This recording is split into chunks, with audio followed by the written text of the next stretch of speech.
Hey everyone, my name is Ilana. I'm really excited to run this mini masterclass series with you on how to develop your survey questions.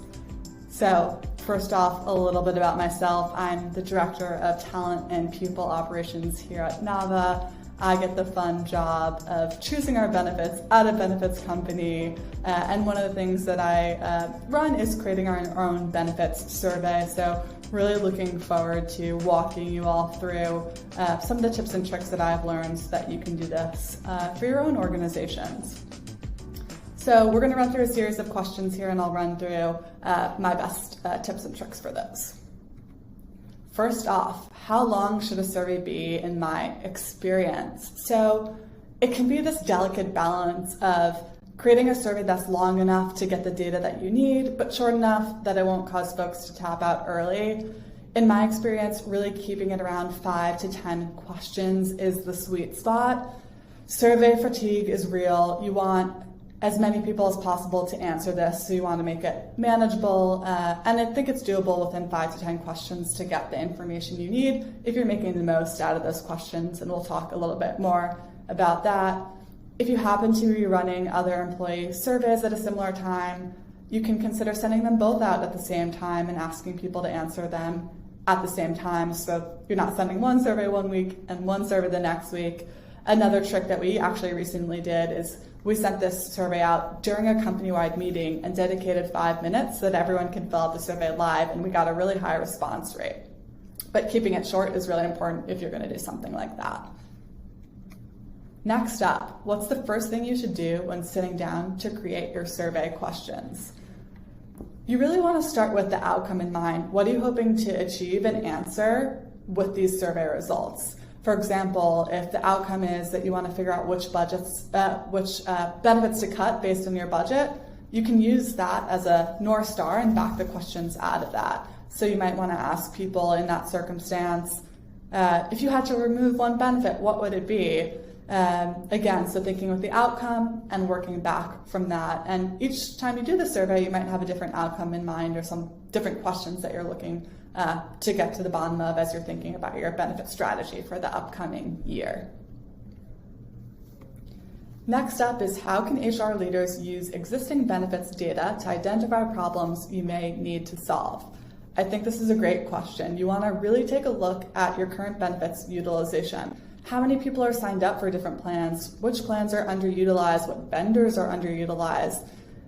Check data that you're getting from vendors. Ask for utilization reports before you get into this survey, and then you can cross-reference that with the survey. You can ask similar questions to get a pulse check on the information that vendors are feeding you, but really recommend using that data to kind of come up with a hypothesis and then ask questions around those. For example, if you're seeing low utilization around a certain tool, you can ask why people might not use that tool. What would they like to see out of this tool? Next up is, should HR leaders use the same survey year over year for comparison, or update their surveys to address concerns as they arise?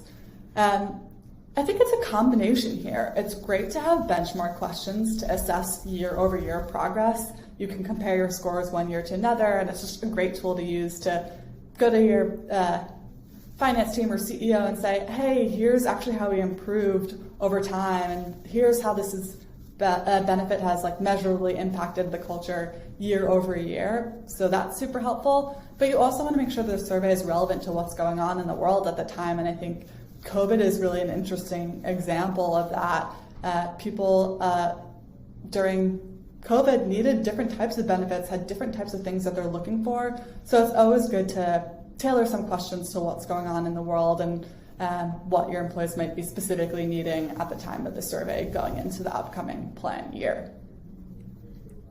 Next up, are there any questions that you think are must-haves in a survey regardless of employer? I think there are a couple key things to think about. One is, I always like asking an NPS question, which is Net Promoter Score. And this is a great question that you can benchmark against year over year, and then also benchmark against other companies. You can ask your benefits broker, what's a great NPS score, and compare to how other companies are doing. And the NPS question that we ask is based on the benefits offered, how likely are you to recommend your organization as an employer to friends or family? And that's usually on a scale from 1 to 10. And then other key themes that you want to make sure you're addressing are literacy, adoption, and sentiment. You can ask questions around those topics in whatever language that your company likes to use, but it's just important to make sure that you hit those key 3 beats. Again, that's literacy, adoption, and sentiment. And then the other thing you want to think about when it comes to questions is having both qualitative and quantitative questions. Quantitative questions draw on the big picture, give you the high-level information, but the qualitative questions really get you the details that you need to make informed action plans.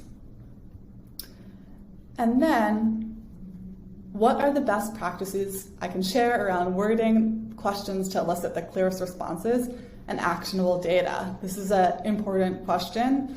I think one call out is making sure you're only asking one question at a time. It can be really tempting to blend multiple questions into one, but then you're not getting answers that are tied back to one specific question, and it can lead to some unclear responses.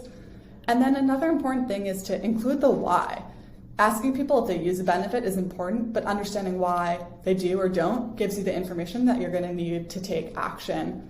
So a combination, again, of the qualitative and quantitative. And then really important to include benchmarks in your answer. So if you're using a scale system of on a scale to extremely satisfied to extremely dissatisfied, how much do you enjoy this benefit? People might have different impressions of what extremely satisfied or extremely dissatisfied means. So good just to write definitions around those so that everyone has the same leveling framework and common definition for what those things mean.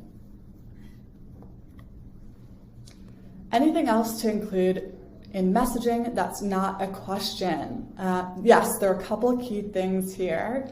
One important thing is when you're working on the survey, at the top I like to include the why we're asking people to take the survey. It's really to help us help you. We want to provide a great benefits experience, and I find that oftentimes calling that out in the beginning of the survey reminds people why you're doing this and will elicit better feedback from them as they're going through the questions.